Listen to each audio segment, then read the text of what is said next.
नमस्कार दोस्तों, मैं दुर्गेश कुमार एक बार फिर क्राइम स्टोरी वीडियो में आप लोगों का स्वागत करता हूं। हमारे पड़ोस में एक व्यक्ति अपनी पत्नी को पीट रहा था, बुरी तरीके से मार रहा था। हमने समझाने की कोशिश की, मुझसे देखा नहीं गया। फिलहाल जब बुरी तरीके से इंसान किसी को मारता है तो थोड़ा क्रोध आता है, गुस्सा भी आता है। तो उस गुस्से को ले करके मैं उसके पास पहुँच गया, उसको समझाने की कोशिश की। उसने हमको भी 2-4 गाली दी। हमने कहा ठीक है, कोई बात नहीं, आपने गाली दी, आपकी इच्छा थी, आपके मन में जो आया आपने कहा। लेकिन आपको मैं बता दूं कि जो लोग अपनी पत्नी को पैरों की जूती समझते हैं उनके ये विचार गलत है। एक कहावत है, हमारे जो पूर्वज बहुत पहले लिख करके गए, अगर देखा जाए तो वो बातें सारी की सारी सही हैं। एक कहावत है, पुरानी कहावत है कि धनकार गाड़ी बंगला सुख साज हो मगर घर में एक नारी ना हो तो कैसा लगेगा घर। जरा कल्पना करके देखिए, घर में एक स्त्री ना हो तो वो घर कैसा लगेगा। वो घर नहीं, शमशान प्रतीत होगा। इसलिए मैं समझाने के उद्देश्य से उसके पास गया था, लेकिन उसने मुझे भी 2-4 गाली दी। हमने कहा ठीक है। हमारे आने से कम इतना तो हुआ कि वो बुरी तरीके से पिटाई कर रहा था उस महिला की। कम से कम पहुंचने की वजह से वो रुक गया। जितना मार बेचारी वो खा चुकी थी, उतना खाने के बाद कम से कम मैं उसे रोकने में तो सक्षम हुआ। इतना मैं कर पाया। आपको आगे बताता हूँ, फिर क्राइम स्टोरी आपको सुनाऊंगा। स्त्री सिर्फ तब तक तुम्हारी होती है जब तक तुमसे रूठ लेती है, आंसू बहा बहा कर लड़ लेती है, रो रो कर 2-4 उल्हाने दे लेती है, जो मन में आता है बिना सोचे समझे बेझिझक कह लेती है। ये मान लीजिए कि तब तक वो तुम्हारी है। जब वो देख लेती है कि उसके रूठने का, उसके आंसुओं का उसके पति पर कोई फर्क नहीं पड़ता, तो अचानक रूठना छोड़ देती है, वो रोना छोड़ देती है और फिर मुस्कुराकर आपकी बातों का जवाब देने लगती है। समेट लेती है खुद को किसी कछुए की तरह अपने ही कवच में, और तुम समझ बैठते हो सब कुछ ठीक हो गया। तुम जान ही नहीं पाते कि ये शांत नहीं, मृत प्राय हो चुकी है। कहीं ना कहीं गला घोंट दिया है उसने अपनी भावनाओं का, और अब जो तुम्हारे पास है वो तुम्हारी होकर भी तुम्हारी नहीं है। ये समझ लो, स्त्री क्या कोई मामूली चीज़ होती है, लेकिन हम आप गलत समझ बैठते हैं, उसे पैरों की जूती बना लेते हैं। लेकिन ये बातें गलत हैं। कोई भी बेटी अपनी मायके से उल्टा जवाब देना या जुबान चलाना सीख कर नहीं आती है। वह तो आंखों में शर्म और प्यारी सी मुस्कान लेकर आपके घर आती है, लेकिन ससुराल वाले चिड़िया जैसी बहू को ताने मार मार कर बाज बना देते हैं और खुद को शरीफ बताते हैं। खैर, आपको मैं क्राइम स्टोरी सुनाता हूँ जो मेरे मन में था, हमने आपको बता दिया। फिलहाल मैं प्रयास करने के लिए गया था कि शायद बेचारी मार खाने से बच जाए। हमने कोशिश की, इतना हुआ, सिर्फ मैं इतना ही सफल हो पाया उसमें। उसके घर का विवाद तो नहीं खत्म कर पाया, लेकिन इतना जरूर सफल हुआ कि कम से कम हमारे पहुंचने से आगे जो मार पड़ने वाली थी उस महिला के ऊपर, उससे वो बच गई। अब आप लोग सुनिए क्राइम स्टोरी। 14 जुलाई को मकोका कोर्ट में मुंबई पुलिस की क्राइम ब्रांच ने 1736 पन्नों की एक चार्जशीट दाखिल की। यह चार्जशीट 14 अप्रैल को बॉलीवुड एक्टर सलमान खान के घर गैलेक्सी अपार्टमेंट पर हुए शूट आउट को लेकर थी। इस चार्जशीट में कुख्यात गैंगस्टर लॉरेंस बिश्नोई सहित कुल 9 लोगों को आरोपी बनाया गया था। इसमें एक जगह क्राइम ब्रांच ने लिखा था कि सलमान को धमकी तो एक बहाना है, असल में लॉरेंस मुंबई पर राज करना चाहता है। वो मुंबई अंडरवर्ल्ड पर अपना कंट्रोल चाहता है। अब बाबा सिद्दीकी के कत्ल के बाद 2 सवाल पूछे जा रहे हैं। पहला, क्या इस कत्ल के पीछे लॉरेंस गैंग है? और दूसरा कि यदि वही है तो फिर बाबा सिद्दीकी को क्यों निशाना बनाया गया? पिछले 48 घंटों की तफ्तीश के बाद पकड़े गए और फरार आरोपियों की मुंबई पुलिस ने जो कड़ियां जोड़ी हैं, वो फिलहाल यही इशारा कर रही हैं कि इसके पीछे लॉरेंस गैंग का हाथ हो सकता है।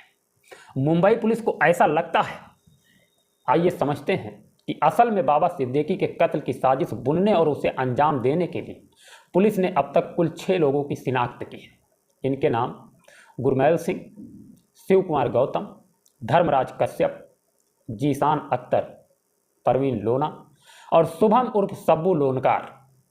इनमें से 3 गुरमैल सिंह, धर्मराज कश्यप और परवीन लोनकार फिलहाल पुलिस के कब्जे में हैं, जबकि बाकी 3 यानी जीशान, शिवकुमार और शुभम फरार हैं।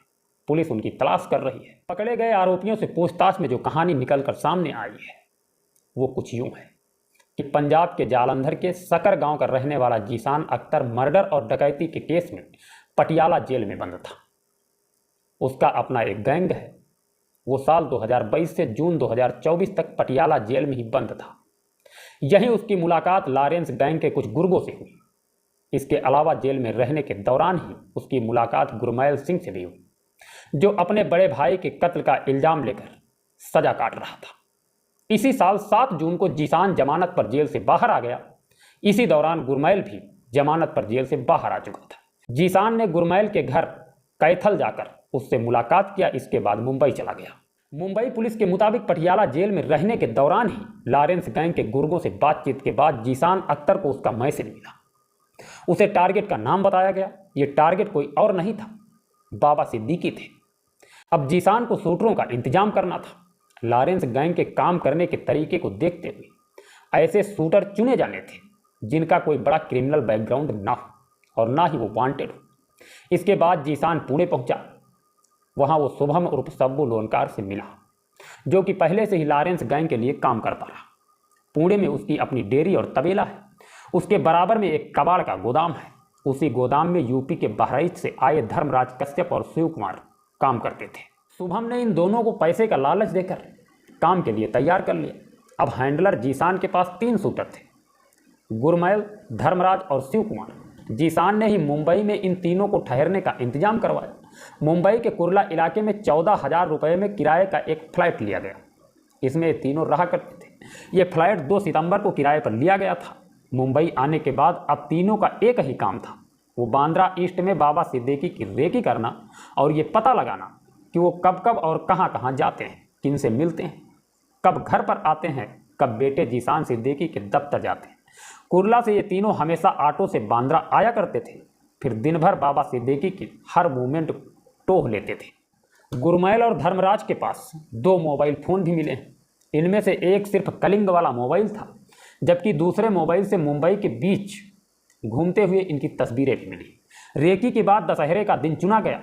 वजह यह थी कि उस दिन मूर्ति विसर्जन और गरबा कार्यक्रम में बाबा सिद्दीकी को हिस्सा लेना था। ऐसे ही एक गरबा कार्यक्रम से वो अपने बेटे जीशान के दफ्तर लौटे थे। तीनों लगातार बाबा सिद्दीकी का पीछा कर रहे थे। तीनों के पास ही पिस्टल थे, लेकिन बाबा पर फायरिंग सिर्फ गुरमैल सिंह ने ही की थी। उसने 6 गोलियां चलाई, जिनमें से 3 गोली बाबा को लगी। तीनों उस रोज भी ऑटो से आए थे। चेहरा रुमाल से ढका हुआ था और गोली चलाने से पहले उन्होंने आसपास खड़े गार्ड के ऊपर मिर्च स्प्रे फेंका था। इस वारदात के बाद गुरमैल सिंह और धर्मराज कश्यप मौके पर ही पकड़ लिए गए, जबकि शिवकुमार भागने में कामयाब रहा। उसने अगले ही दिन यानी संडे की सुबह सोशल मीडिया पर एक पोस्ट डाला। ये पोस्ट सुब्बू लोनकार महाराष्ट्र के नाम से डाला गया था। ये वो पोस्ट था जिसमें बाबा सिद्दीकी की मौत के बाद पहली बार जिम्मेदारी ली गई थी। हालांकि इस पोस्ट में लॉरेंस, उसके भाई या उसके गैंग के किसी बड़े नाम के हवाले से कुछ भी नहीं लिखा था। बस इस पोस्ट के आखिर में नीचे hashtag Lawrence Bishnoi group, hashtag Anmol Bishnoi और हैशटैग अंकित भादु शेरेवाला का टैग किया गया था।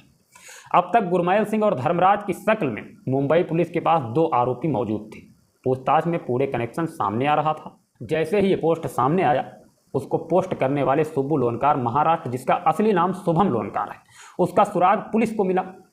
अब मुंबई पुलिस की टीमें पुणे में थी, लेकिन पुणे में अपने तबेले पर तो नहीं मिला, पर उसका छोटा भाई परवीन लोनकार जरूर हाथ आ गया। साजिश में शामिल होने के शक में पुलिस उसको गिरफ्तार कर अपने साथ मुंबई ले आई। अब उस शुभम की तलाश कर रही है, जिसने कायदे से बाबा सिद्दीकी के कत्ल में 2 शूटरों का इंतजाम किया था। ये तो रही 48 घंटों की मुंबई पुलिस की शुरुआती तफ्तीश की कहानी, लेकिन इसमें एक कड़ी अभी जुड़ नहीं रही है। वो ये कि क्या सचमुच अहमदाबाद की साबरमती जेल में बंद गैंगस्टर लॉरेंस बिश्नोई ने ही बाबा सिद्दीकी की सुपारी दी थी? जाहिर है इसका जवाब अभी मिलेगा जब लॉरेंस बिश्नोई से मुंबई पुलिस पूछताछ करेगी, उसे अपनी कस्टडी में लेगी। लेकिन लॉरेंस को कस्टडी में लेकर गुजरात से मुंबई लाना इतना आसान भी नहीं। ऐसी कोशिश मुंबई पुलिस एक बार पहले भी कर चुकी है। सलमान खान के घर पर 14 अप्रैल को गोली चलाने के मामले में मुंबई पुलिस ने जो चार्जशीट दाखिल की थी, उसमें आरोपी नंबर 1 होने के बावजूद Mumbai police Lawrence police custody नहीं ले पाई थी, ना ही वो उसे मुंबई ला पाई थी। बाबा सिद्दीकी के केस में भी यदि सचमुच असली साजिशकर्ता लॉरेंस ही है तो इस बार भी उम्मीद कम ही है कि उसको साबरमती जेल से निकालकर पूछताछ के लिए मुंबई लाया जाएगा। लेकिन यहाँ भी ये सवाल खड़ा होता है कि ऐसा क्यों? लॉरेंस बिश्नोई को अहमदाबाद की साबरमती जेल से पूछताछ के लिए किसी और राज्य या शहर में क्यों नहीं भेजा जाता? दरअसल इसकी वजह कोई और नहीं बल्कि अपने देश के गृह मंत्रालय का एक फरमान है। असल में 2023 में गृह मंत्रालय ने CRPC की धारा 268 के तहत यह आदेश जारी किया था कि लॉरेंस बिश्नोई को पूछताछ के नाम पर या उसके खिलाफ दर्ज किसी और केस में कहीं ट्रांसफर नहीं किया जाएगा, यानी वो साबरमती जेल के अंदर ही रहेगा। किसी केस में किसी भी राज्य की पुलिस को अगर उससे पूछताछ करनी है तो अदालत से जरूरी इजाज़त लेकर वो साबरमती जेल के अंदर ही उससे पूछताछ कर सकती है। ये आदेश अगस्त 2024 तक का था, लेकिन अब इसे एक्सटेंड कर दिया गया है।